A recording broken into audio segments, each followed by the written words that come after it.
Hai, balik lagi di segmen no script, no edit. Jadi di konten ini nggak akan ada scriptnya dan nggak akan diedit, langsung aja di post gitu. Nah kemarin aku udah bikin video pertamanya, ternyata jelek banget audionya. Aku pakai headset kan yang kemarin, pakai earphone itu, terus mic-nya pakai yang itu. Aku pikir bagus gitu, karena kan ya aku kalau kalau mic ini kan harus deket gini nih. Dan videonya ternyata jelek banget audionya yang kemarin.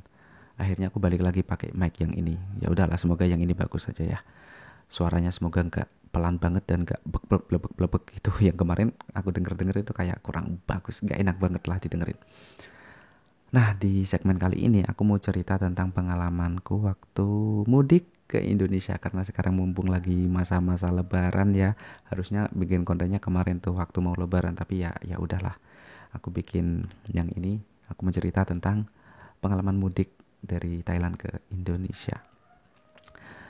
Nah, tapi sebelumnya, karena ini ceritanya agak gimana ya, agak ada kaitannya gitu kan. Jadi aku mau cerita dulu tentang liburan. Jadi awal ceritanya itu dari aku waktu itu libur sekolah. Libur sekolah itu libur kenaikan kelas. Libur kenaikan kelas sih ya. Pulang ke Indonesia kan. Nah, for your information, itu di sekolahanku liburnya itu cuman sekali dalam setahun. Yang libur panjangnya itu yang biasanya cuma paling ada libur sehari dua hari gitu doang. Nah, untuk yang libur panjangnya itu cuman sekali setahun. Dan itu sebulan. Ya, emang lama banget. Eh, tapi ya sebenarnya sama aja sih. Kalau di Indonesia kan rata-rata kita ada libur kan, eh misal libur semester satu ke semester 2, antara semester satu dan semester 2 itu kan ada liburnya kan, biasanya 2 minggu, terus ada liburan lagi kenaikan kelas 2 minggu. Jadi kalau di total-total ya sama aja sih, kayaknya sebulan juga. Tapi di sekolahanku itu liburnya langsung aja gitu, setahun, terus libur sekali gitu. Itu alasannya kayak gitu kenapa, karena kalau yang aku tangkap ya, itu kayak gini. Di sekolahanku itu kan sekolahan muslim, dan di Thailand itu mayoritas kan non muslim ya kan. Jadi untuk sistem kerajaannya itu kan juga kayak Lebaran Idul Fitri, Lebaran Idul Adha itu kan paling nggak ada gitu. Kalaupun ada paling cuma sehari gitu doang kan. Nah di sekolahku itu diambil gitu, kayak liburannya itu diambil kayak ada liburan Idul Fitri, liburan Idul Adha. Jadi kayak untuk yang tengah antara semester satu dan semester 2 itu ditiadakan untuk mengganti liburan eh, hari-hari besar Islam gitu, kira-kira kayak gitulah. Nah waktu itu liburan yang kenaikan kelas aku pulangkan ke Indonesia, itu ada mulai dari itu ceritanya gini, ada awal ceritanya gini ya. Ya, aku pulang itu lewat Singapura waktu itu. Aku pulang lewat Singapura, aku udah bikin itinerary-nya, apa bahasa Inggrisnya, itinerary ya, itulah rencana perjalanan. Aku bikin rencana perjalanannya itu pengennya di Singapura itu pagi gitu kan, jadi aku harus ambil penerbangan pagi banget, karena perjalanannya dari Thailand ke Singapura itu cuma 2 jam. Jadi aku ambil penerbangan pagi dari Hat Yai ke Singapura itu pagi banget, jam 7 pagi kalau nggak salah. Dan jam 7 pagi di Thailand itu layaknya jam 6 pagi di Indonesia, jadi agak masih peteng gitu gitu kan. Nah waktu itu aku kan biar nggak ketinggalan pesawat ya kan, aku datang bandara ke bandara Hat Yai-nya itu, dari Patani ke Hat Yai itu perjalanannya 2 jam. Jadi ya aku berangkat sore dari Patani ke Hat Yai, nyampe di Hat Yai sore. Nah itu aku inget banget waktu itu aku tawar menawar ngojek, ya kan, ojek biasa bukan yang online. Itu tawar menawar banget, aku sampai tawar serendah mungkin karena dia tahu kalau aku orang Indonesia dikasih harga mahal gitu. Jadi ya aku tawar menawar, akhirnya dapat harga rendah, dan masih lumayan sih, nggak rendah-rendah banget, cuman ya untung aja bisa nawar gitu kan. Akhirnya sampai di bandara itu sekitar habis maghrib atau sekitar mau isyaan gitulah. Udah di situ niatnya yang nginep aja gitu di bandara biar enggak ketinggalan pesawat. Takutnya kalau aku berangkat, oh ya gini juga, kalau dari Patani ke Hadiah itu untuk cari angkutan umum, kendaraan umum itu Yang malam itu susah banget. Jadi emang kalau mau ke Hatyai sore aja gitu, biar biar ada kendaraan umumnya gitu. Beda cerita kalau kita pakai kendaraan pribadi mah bebas ya kan. Jadi aku ya udah, aku ngalah ke sorenya biar ke Hatyai bisa nyampe di Hatyai. Terus malamnya pengennya nginep aja gitu di bandara kayak biasanya kalau di Kuala Lumpur gitu biasanya kan nginep. Nah waktu itu sekitar jam berapa ya? Jam 9 atau jam 10 malam. Itu bandara di situ kan ya agak lumayan sepi ya kan. Tiba-tiba ada kayak tentara. Tentara pakai baju hitam-hitam gitu, pakai senjata lengkap, dan aku ingat banget ada anjing pelacaknya gede banget warnanya hitam. Itu lari-lari gitu. Jalan, ada apaan gitu kan. Dia jalan-jalan-jalan terus waktu itu kan ya udahlah, aku ngantuk gitu, aku agak tiduran gitu, dibangunin. Dibangunin dia pakai bahasa Thai. Aku gak paham, terus ada yang datang pakai bahasa Inggris. Intinya dia kayak, katanya itu kayak mau apa ya, kayak bersih-bersih clearing atau apa ya, intinya hmm, steril biar bandara itu steril gitu, nggak ada orang, nggak boleh ada orang di dalam waktu itu. Jadi kita semua, jadi ada teman-teman juga, bukan teman-temanku tapi ya ada orang-orang juga di sebelahku juga yang pengennya nginep juga mungkin ya, itu juga disuruh keluar semua, disuruh keluar. Terus aku kan bilang kan, aku besok penerbangan pagi loh, kalau dan aku nggak punya saudara di sini, gimana gitu. Terus ada yang dari tentaranya, ke hotel aja, ke hotel aja. Aku bingung kan, kalau ke hotel aku takutnya malah ketiduran. Terus pesawat pagi banget nih gitu. Terus lama kelamaan aku mikir-mikir, aku oh iya, aku di hati juga punya beberapa teman ya kan, murid-murid banyak. Akhirnya aku ngubungin salah satu muridku, aku ceritain, terus akhirnya dia mau kayak ya udah ke rumahku aja, ntar subuh subuh banget aku antar ke Hadiah biar nggak ketinggalan gitu. Nah setelah dia udah oke, terus tiba-tiba si tentaranya keluar lagi nyamperin aku dan orang-orang di sekitar. Ya udah nggak apa-apa, mau tidur di luar juga nggak apa-apa, yang penting jangan di dalam bandara gitu. Nah aku juga mikir kalau aku misal ikut ke rumah muridku tadi, ya kan agak itu ya, agak sungkan gitulah, ntar ada orang mengganggu, emang agak ramai. Oke.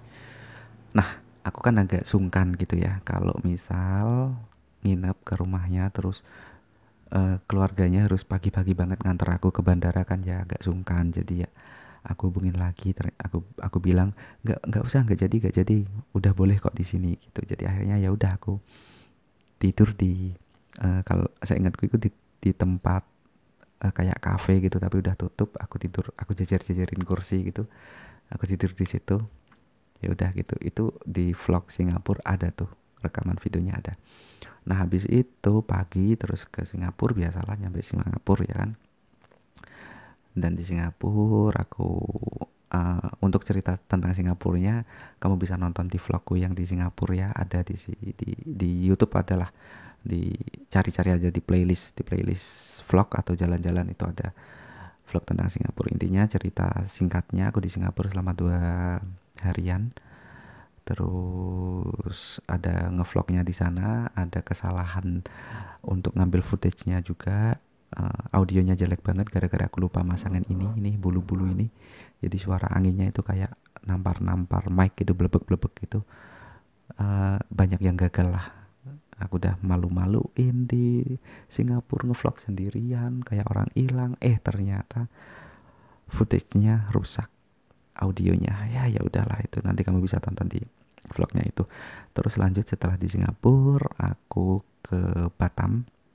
Di Singapura ke Batam itu kan dekat ya, 2 jam naik eh, apa itu namanya, kapal feri apa ya namanya ya, yang kapal gitulah, kapal kecil, enggak yang gede, kayak yang gede kan pesiar. Kapal kecil gitulah. Kenapa ke situ? Satu, di Batam ada temanku, aku mau nyamperin gitu, teman kuliahku dulu, ya udah lama gak ketemu, dia kerja di Batam, mampir aja gitu sekalian kan. Dan yang kedua, alasan kedua adalah aku pengen naik kapal, karena aku belum pernah naik kapal, pernahnya naik perahu gitu. Ya aku kan dulu kan pernah pengen kayak naik bis sudah, terus pengen naik kereta di Kudus gak ada kereta, terus pengen naik ke pesawat, akhirnya kesampaian waktu ke Thailand itu. Terus setelah itu pikir-pikir aku belum pernah naik kapal, ya ya udah aku sekalian ke Batam biar bisa naik kapal juga gitu. Di Batam sekitar 2 harian, aku juga ada vlognya di sana, kamu bisa cek juga itu di playlist ada vlog di Batam. Nah, singkat cerita pulang ke Indonesia, terus di Indonesia selama 1 bulan, ya kan, 1 bulan. Di Indonesia liburan 1 bulan, terus setelah 1 bulan balik lagi ke Thailand. Dan nyampe Thailand, itu nggak nyampe 1 bulan, ya sebulan kurang dikit lah. Itu udah Idul Fitri. Jadi aku pulang lagi. Orang-orang ya banyak yang nanya gitu lah, menyayangkan gitu. Ngapain sih pulang lagi? Nggak sayang gitu sama biaya transportasinya. Kamu loh baru sebulan di Thailand, masa pulang lagi gitu. Tapi emang aku itu kalau libur, bukan liburan sih, kalau Idul Fitri itu pengennya di rumah aja gitu, bersama keluarga. Jadi ya, ya orang-orang aja pada balik waktu Idul Fitri, masa aku malah pergi gitu kan. Akhirnya aku tetap pulang. Untuk soal biaya ya udah gitu aja, nggak terlalu aku pikirin karena ya memang waktu itu ya YOLO lah ya, nggak mikirin besok hari esok gak mikirin. Yang penting sekarang ada, besok besok bisa cari lagi, kayak gitulah mikir-mikirnya. Nah waktu itu aku mau pulangnya itu, singkat cerita aku kan pulang lagi ke Indonesia itu. Agak beda perjalanannya, yang pertama tadi pulang yang liburan itu kan lewat Singapura, yang pulang kedua itu lewat Malaysia. Dan aku pengen ngirit kan, karena ya ini udah pulang ke yang kedua kali gitu kan, pengen ngirit lah gitu. Terus aku juga dapat tiket pesawat murah banget itu waktu itu, dari Malaysia dari Kuala Lumpur ke Jakarta itu cuma 200 ribu, 500 baht doang. Nggak tahu, kebetulan aja gitu dapat promo ya, cuma 200 ribu. Jadi aku pulangnya dari Malaysia, dari Thailand, dari Hat Yai ke Malaysianya itu eh, lewat darat, naik bis harganya juga 500 ribu. Kok 500 ribu, 500 baht, kalau di rupiah sekitar 200 ribuan atau 250 ribu, sekitar segitulah. Pulang naik bis itu perjalanan sekitar 8 atau 9 jaman. Nah waktu itu masih puasa kan, waktu itu masih puasa. Nah karena waktu puasa aku pengennya gini, aku berangkat dari Hat Yai pengennya itu sore sore gitu, biar nanti di perjalanan naik bis malam, biar nggak terlalu lapar-lapar amat gitu kan. Terus biar nanti sampai Malaysia itu sekitar subuh lah ya, sebelum subuh gitu, jam 3 jam 4 gitu.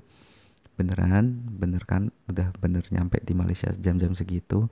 Terus aku udah booking tiket pesawat yang ke Indonesia lagi itu sore, mau malam gitu lah ya, ya malam malam lah malah, sekalian malam biar nanti seharian bisa jalan-jalan juga di Malaysia, niatnya kayak gitu. Nah tapi udah nyampe di Malaysia ya kan, pagi tuh, jam 3-an nyampe sana, nunggu subuh lama banget. Terus akhirnya aku ke airport, di airport gimana ya gitu.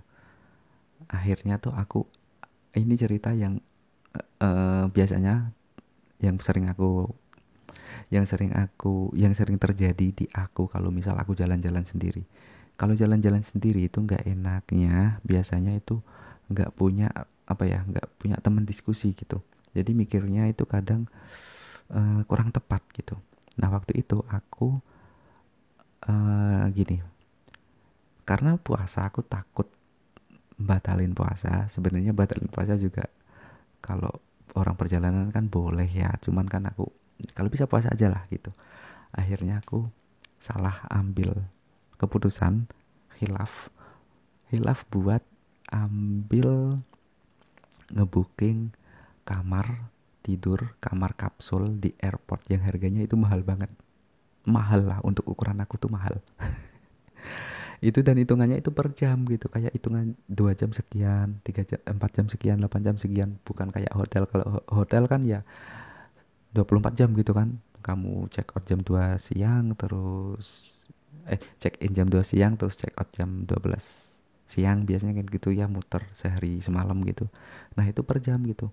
Aku ambil yang berapa jam ya dulu ya, 6 jam kalau nggak salah, aku agak lupa. Kalau bisa ditampilin di sini ya, karena ini nggak diedit jadi nggak bisa ditampilin. Intinya gitulah, aku ambil itu harganya lumayan mahal. Aku ambil sampai agak siang atau sore gitu, jam setengah tigaan, biar tidur aja gitu kan niatnya. Nah waktu tidur ya udah aku mikir ya udahlah, udah dibayar gitu kok, tidur aja gitu. Terus udah bangun. Nah, niatnya karena perjalanan pesawatku masih malam, ntar malam jalan-jalan dulu deh, mau ke Twin Tower gitu. Tapi biasanya kalau aku jalan-jalan itu udah punya rencana perjalanan yang jelas banget. Nah, yang di Twin Tower ini kurang. Kalau di Singapura itu udah jelas banget, itu aja masih nyasar-nyasar. Nah, yang ke Twin Tower itu aku kurang jelas informasinya. Jadi aku naik bis, udah baca-baca naik bis ini ke sini itu bisa, terus akhirnya aku naik bis beneran kan dari sini ke sana. Terus aku waktu turun itu nggak tahu Twin Towernya di mana.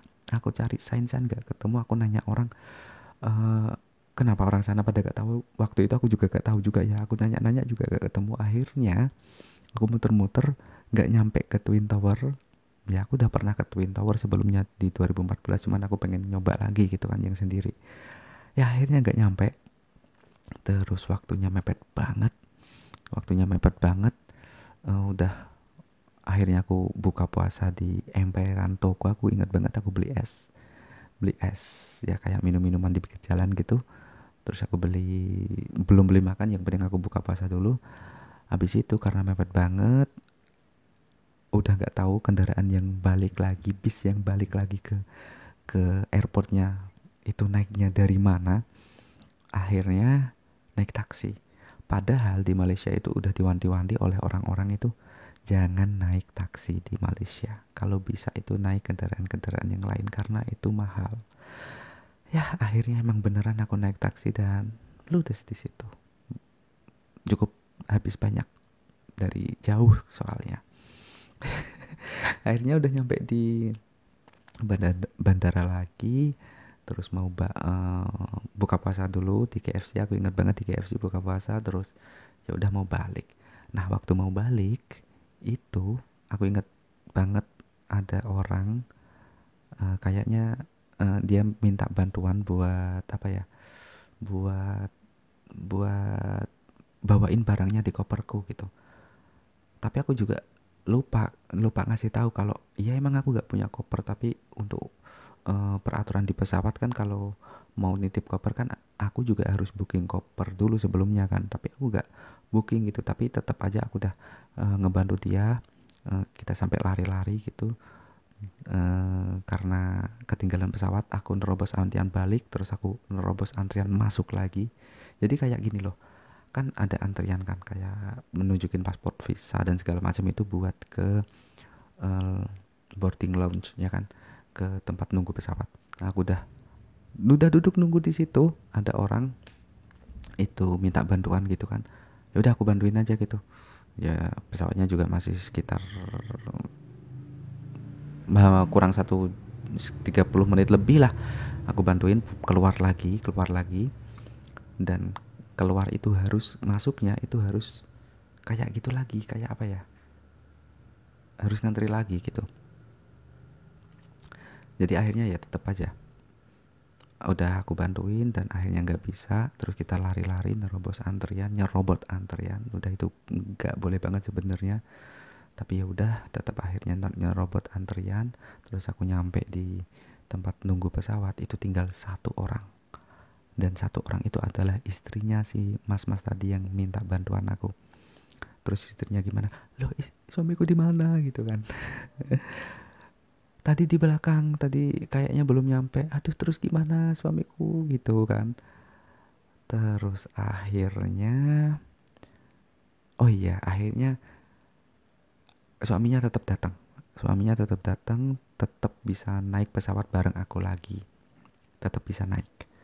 Tapi barangnya tetap gak bisa, karena barangnya itu dia overload dan gak bisa dibawa ke pesawat itu. Kebanyakan barangnya. Terus aku nanya lagi, barangnya ternyata ditinggal aja di situ. Terus kita udah nyampe di, singkat cerita udah nyampe di Bandara Soekarno-Hatta, udah di Jakarta. Terus aku ngubungin temen yang ada di Jakarta buat jemput gitu kan, buat ya jemput-jemput aja gitulah, buat ketemuan. Terus ketemu mas-mas tadi lagi, ngobrol, loh mas tadi gimana gitu, barangnya aku titipin tadi, ntar ini aku jam itu nyampe di bandara sekitar jam 11 malam ya di Jakarta. Terus dia katanya ntar jam setengah satuan lagi aku balik ke Malaysia buat ngambil barang itu, aku titipin tadi di depan toko. Ya itu ceritanya lumayan sih, hampir aja kurang beberapa menit aja itu udah ketinggalan pesawat. Waktu udah di boarding lounge-nya itu udah tinggal satu orang, yang mana satu orang itu istrinya si mas-mas tadi yang emang nungguin, kayak suamiku tungguin kayak gitu. Akhirnya ya udah, kita singkat cerita aku balik ke Indonesia, udah nyampe di Kudus ya kan, udah sampai sampai di Jakarta, terus pulang ke Kudus, lebaran di Kudus. Udah habis lebaran balik ke Thailand ya kan, harusnya balik ke Thailand kan. Nah waktu balik ke Thailand itu ada satu temen di Jakarta yang nitip nitip barang buat dibawa lagi ke Thailand. Jadi kayak dia kan udah pernah KKN di Thailand tuh. Nah ada orang di Thailand nitip barang dari Indonesia, dari temanku itu buat dibawain ke Thailand. Nah berhubung aku mau balik ke Thailand, dia titip ke aku gitu. Nah waktu itu aku kan, dari kecil emang belum pernah muter-muter di Jakarta ya. Aku pengen gitu kan, muter-muter di Jakarta pengen. Pernah di Jakarta cuman mampir-mampir aja gitu, kayak dari bandara udah turun terus naik lagi gitu. Akhirnya aku kasih waktu agak longgar di Jakarta. eh aku ambil tiket pesawat sore jam setengah tigaan, kalau nggak salah jam tiga, agak sorean lah. Terus aku muter-muter di Jakarta, nyampe Jakartanya itu kalau seingatku jam 9 kalau nggak salah, udah nyampe di Jakarta, muter-muter ke Monas kemana gitu, muter-muter sambil nungguin dia. Nah singkat cerita ternyata, gimana ya, intinya itu aku nggak bisa ngubungin temanku itu, entah paketanku habis atau apa, intinya aku lupa. Terus aku sampai beli kartu perdana waktu itu harus banget pakai nomor induk KTP kan, pakai NIK dan kakak, aku nggak punya.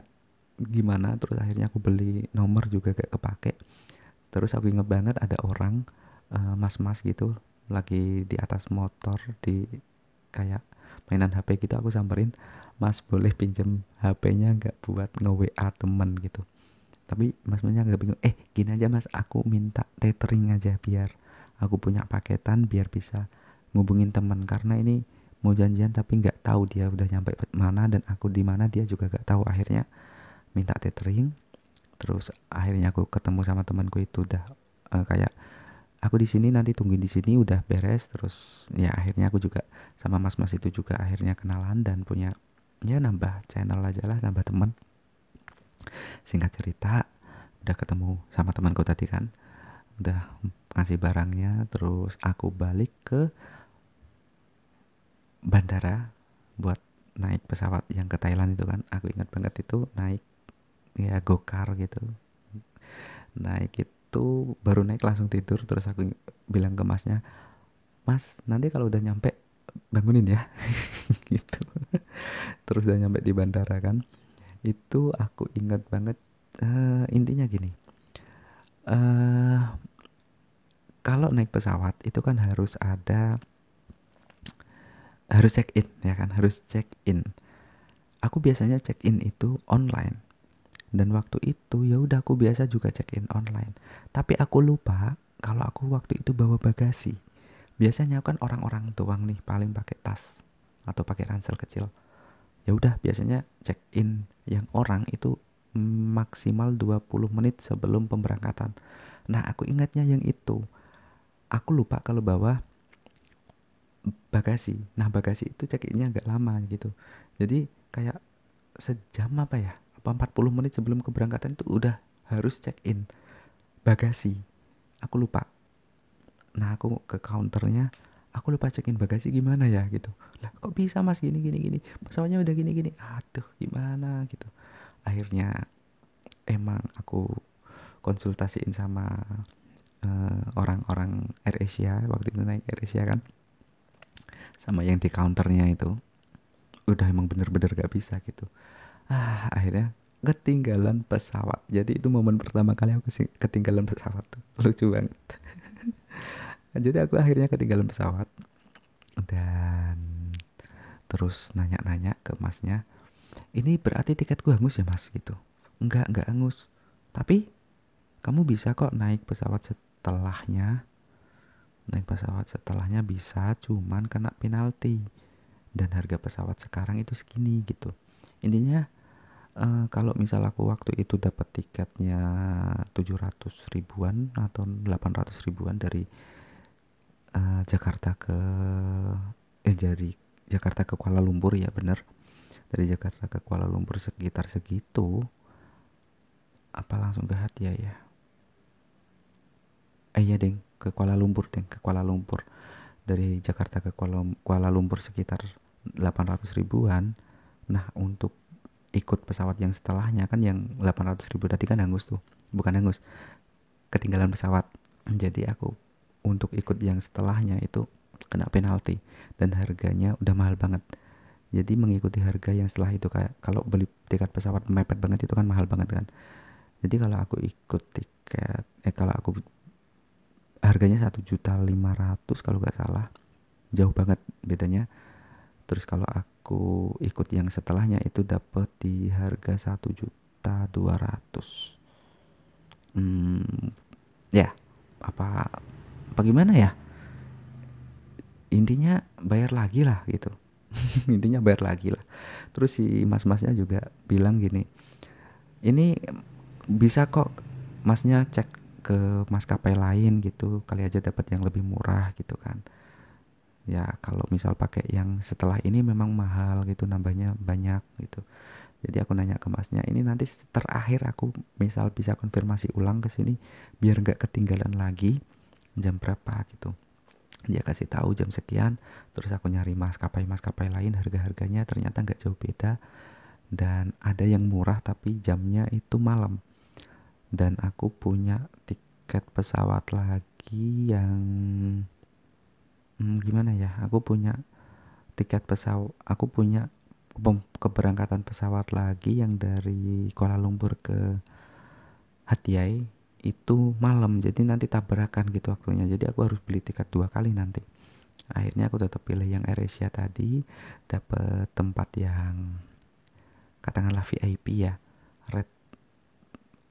Intinya di AirAsia itu ada tempat-tempat yang kursinya itu harganya beda, itu biasanya dikasih sarung warna merah. Yang tempat-tempatnya itu yang harganya lumayan, itu keunggulannya satu, biasanya deket dengan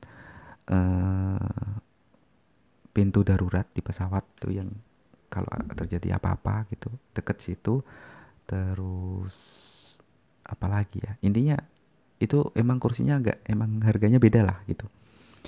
Akhirnya aku dapet di kursi itu dan dapat kursi tiga langsung ya, kayak kayak nggak ada temennya itu di belakangku yang biasa-biasa itu penuh, tapi di tempatku yang kursi warna merah itu yang ada sarungnya merah itu eh sendirian gitu, tiga bangku sendirian. Terus di sampingku yang satunya lagi juga aku lihat ada bule juga sendirian gitu, jadi tiga kursi kita pakai sendiri, bisa tiduran, bisa selonjoran. Gara-gara ketinggalan pesawat waktu mudik. Jadi waktu mau balik, arus baliknya ya berarti itu ketinggalan pesawat. Harus pas mudiknya, apa tadi yang lucu ya, yang mudiknya tadi yang lucu yaitu di Malaysia, khilaf gitu, tidur di kapsul di airport yang harganya lumayan, terus naik taksi di Malaysia yang akhirnya, yang awalnya aku dapat tiket pesawat cuma 200 ribu, akhirnya membengkak biayanya di jalan-jalannya. Ya seperti itu biasanya. Kalau jalan-jalan sendiri itu biasanya otak buat mikir agak panjang itu agak susah gitu, aku biasanya gitu. Kalau ada teman kan bisa bisa konsultasi kan, bisa diskusi gitu, enaknya gimana nih, gitu apa gini gitu kan, biasanya kan gini aja deh, gini, jadi bisa dapat enaknya. Kalau sendiri ya biasanya mikir untuk jangka pendek banget gitu, tergesa-gesa, terburu-buru, akhirnya kurang bagus hasilnya. Jadi waktu arus balik, waktu mudik lebaran, entah mudiknya entah baliknya itu lumayan kena sial. Tapi seru banget sih pengalamannya. Jadi ya pernah ngerasain kayak gitu, itu seru banget. Dan waktu aku ketinggalan pesawat itu nggak ada namanya sedih, nggak ada yang namanya nyesel, nggak ada yang apa, tapi ketawa. Lucu banget. Aneh sih emang, tapi ya lucu aja gitu. Kok bisa ketinggalan pesawat gitu, sampai teman-temanku, kamu ketinggalan? Ya ketinggalan. Terus gimana? Ya udah kan ketinggalan. Ya segitu aja dulu lah, udah 30 menit nih aku ngoceh, cukup panjang ya. Kapan-kapan bikin lagi. Ini kayaknya aku akan sering bikin yang kayak gini karena ya produksinya lebih mudah. Gak perlu diedit kan. Dan kalau diedit pastinya ini lebih dari 24 jam karena 30 menit. Laptopku gak akan kuat. Ya udah segitu dulu untuk video kali ini, untuk segmen no script no edit kali ini. Ketemu lagi di segmen no script no edit selanjutnya. Nanti aku akan bahas tentang keresahan setelah ini. Oke, segitu dulu. Bye. Jangan lupa subscribe.